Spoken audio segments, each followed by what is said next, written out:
Heavy resistance, eccentric training. Myostatin is why you can't accidentally wake up looking like a bodybuilder. It's the genetic brake that stops muscle growth before it becomes metabolically expensive. Heavy resistance training, especially eccentric overload, shuts off that brake. When you load a muscle during the lowering phase, you directly downregulate myostatin gene expression in that exact tissue. Not systemically, locally. Training at 85% plus of your max produces dramatically more suppression than 60%. But there's a ceiling. Once you've triggered maximum downregulation, additional volume just creates fatigue. Progressive overload on heavy compounds handles 60 to 70% of achievable myostatin suppression. Everything below this amplifies the effect, but nothing replaces it. Creatine monohydrate. Creatine is the only supplement with human evidence showing it reduces circulating myostatin when combined with training. Studies show lifters taking 5 grams daily, while resistance training experience significantly lower serum myostatin compared to training alone. Creatine appears to enhance the muscle's adaptive response to mechanical tension, which includes myostatin suppression. Creatine also increases intramuscular phosphocreatine stores, allowing you to generate more force. More force means more mechanical tension. More tension means more myostatin downregulation. High-leucine and BCA intake. Leucine directly activates mTOR, the master regulator of protein synthesis. But mTOR doesn't just turn on growth signals. It also functionally opposes myostatin signaling. When mTOR is activated, it shifts the cell into anabolic mode. Myostatin signaling gets suppressed because the two pathways are antagonistic. High-leucine intake ensures mTOR stays activated longer after training, extending the window of myostatin suppression. You get leucine primarily from animal protein, whey, eggs, meat, dairy. Caloric surplus, growth state. Your body regulates myostatin based on energy availability. When you're in a deficit, especially prolonged, myostatin expression increases to prevent you from carrying metabolically expensive muscle during perceived famine. When you're in a surplus, energy abundance shifts muscle signaling away from catabolism. Myostatin decreases because your body interprets the surplus as safety. There's enough resources to support growth. Even 200-300 calories above maintenance is enough to signal growth state. But it needs to be consistent. Luckily for you, I've created a detailed 37-page guide on how to naturally lower myostatin. Plus, you get a free 175 high-protein recipe cookbook. Adequate testosterone levels. Testosterone suppresses myostatin transcription even within natural range. When testosterone binds to androgen receptors in muscle cells, the activated receptor complex migrates to the nucleus and directly inhibits the MSTN gene that codes for myostatin. This is why men build muscle more easily than women, and why hypogonadal men struggle even with perfect training and nutrition. For natural lifters, maintaining testosterone in the healthy range matters. That means sleeping 7 to 9 hours, managing stress, eating adequate fats, and avoiding chronic calorie restriction. Vitamin D sufficiency.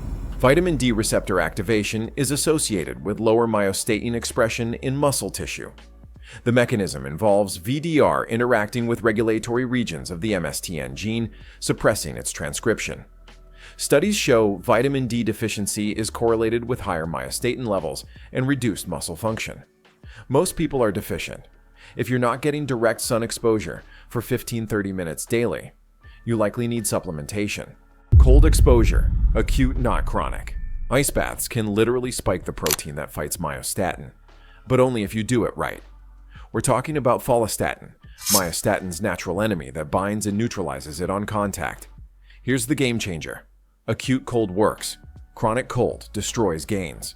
Short, brutal exposure triggers a stress response that floods your system with Follistatin. One study found significant spikes after single cold water immersions. We're talking real, measurable increases.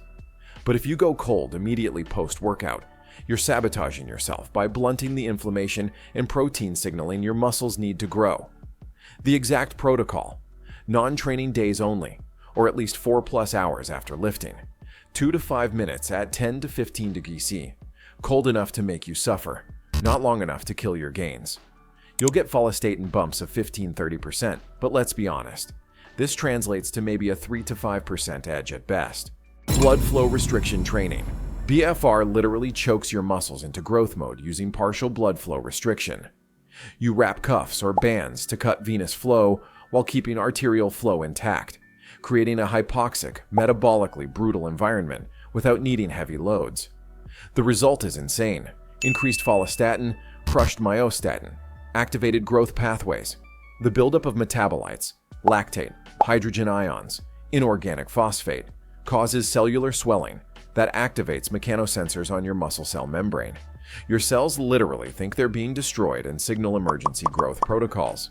Here's what blows minds. BFR at just 20-30% of your max can suppress myostatin as much as lifting at 70% without BFR. Lightweight, same myostatin suppression as heavy training. Research proved this directly. But don't get it twisted. BFR supplements heavy training. It doesn't replace it. Hypoxia, altitude exposure. Training at high altitude can theoretically lower myostatin through a master regulator called HIF-1A. But the reality is far messier than the theory. The mechanism sounds perfect. HIF-1A activates during oxygen deprivation, suppressing myostatin gene transcription while ramping up genes for blood vessel growth and metabolic efficiency. Your body adapts to survive with less oxygen. Studies on athletes at 2,000-3,000 meters for 3 to 4 weeks show chaos. Some show reduced myostatin in legs, others show zero change or even temporary increases. One study on elite cyclists found myostatin actually spiked during week 1, stress response, then suppressed in weeks 3 to 4, but only in slow twitch fibers. The inconsistency probably reflects individual variation in how people respond and their training background. The 99% of lifters at sea level should completely ignore this rabbit hole. Gut microbiome modulation. Your gut bacteria might be secretly controlling your muscle growth. Certain bacteria produce short-chain fatty acids, especially butyrate, that signal through the gut muscle axis to lower myostatin. Animal studies show mice with high butyrate-producing bacteria have 20-40% lower muscle myostatin. The mechanism is wild. Butyrate acts as a histone deacetylase inhibitor, literally changing which genes turn on or off in your muscles. What's happening in your intestines is remote controlling your muscle gene expression. You boost SCFA production through resistant starch, cooled rice, potatoes, oats, inulin, onions, garlic, asparagus, fermentable fibers, and fermented foods like kimchi, sauerkraut, and kefir. Bacterial diversity matters. Different strains produce different SCFAs. The brutal truth, promising in mice, purely speculative in humans. Zero clear human evidence that optimizing your microbiome meaningfully lowers myostatin for muscle growth. Potential 2 to 5% edge if animal data. Translates. Don't overthink this. Just eat fiber and fermented foods for general health. If it helps muscle growth, consider it a bonus. Anabolic steroids and androgens. The nuclear option. The most powerful myostatin suppression available and the most dangerous. Supraphysiological testosterone, trenbolone, and nandrolone drop myostatin 40-70%, while spiking follistatin 200-300%. One study showed myostatin gene expression cut in half within 3 weeks on testosterone. Muscle protein synthesis absolutely dominates breakdown. The cost will ruin your life. Left ventricular hypertrophy, arterial stiffening, atherosclerosis, heart attack risk that persists years after stopping. Your endocrine system may shut down permanently. Even with perfect PCT protocols, many users show chronically suppressed testosterone in their 30s and 40s. Add liver toxicity, mood instability, and illegal status in most countries.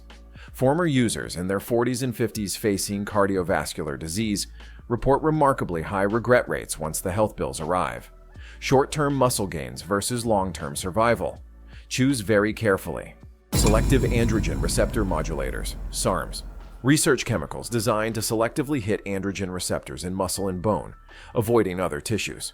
Studies show 20-40% myostatin reduction in animals, probably similar in humans. The problems stack up fast, not approved for human use. Legal gray area. Zero long-term safety data exists anywhere. SARMs crush natural testosterone production, sometimes severely. Multiple documented cases of acute liver injury. Lipid profiles consistently worsen. Black market products are frequently mislabeled, underdosed, or straight up contaminated with actual steroids. You're gambling with completely unknown long-term risks for modest gains you can achieve naturally with smarter training and nutrition. Follistatin gene therapy. Viral vectors inject follistatin-coating genes directly into your muscles. Your cells then mass-produce follistatin continuously, creating near-complete myostatin blockade permanently. Results in animals are terrifying. 100–200% muscle increases in mice within 8 to 12 weeks. 60–100% in monkeys. In one primate study, treated muscles became so grotesquely large, they visibly distorted limb proportions. The nightmare scenario: muscles outgrow tendons and ligaments, leading to tears and ruptures. Blood pressure spikes dangerously. Heart strain increases dramatically. Long-term effects of permanent myostatin suppression are completely unknown territory, tested in humans only for severe muscular dystrophy, where patients are desperate enough to accept extreme risks. Even there, trials have been severely limited with mixed results. Not available, not legal, not remotely safe for anyone wanting to stay alive. Myostatin neutralizing antibodies. Pharmaceutical antibodies that soak up circulating myostatin before it reaches muscle receptors. Developed for muscular dystrophy and muscle-wasting diseases with names like damogrozumab and LY2495655. Trials showed 5–15% muscle mass increases over 6 to 12 months in severely wasted patients. Not exactly impressive. Why they failed commercially: muscle fibrosis, scar tissue that impairs function, immune reactions, nosebleeds, skin rashes, joint pain. Multiple pharmaceutical companies burned millions, then abandoned their programs after phase 2 to 3 trials showed insufficient benefit compared to side effects. Not legally available outside clinical trials, you probably don't qualify for. CRISPR gene knockout of MSTN gene. CRISPR can permanently delete the myostatin gene from your DNA. Belgian blue cattle have a natural version of this mutation.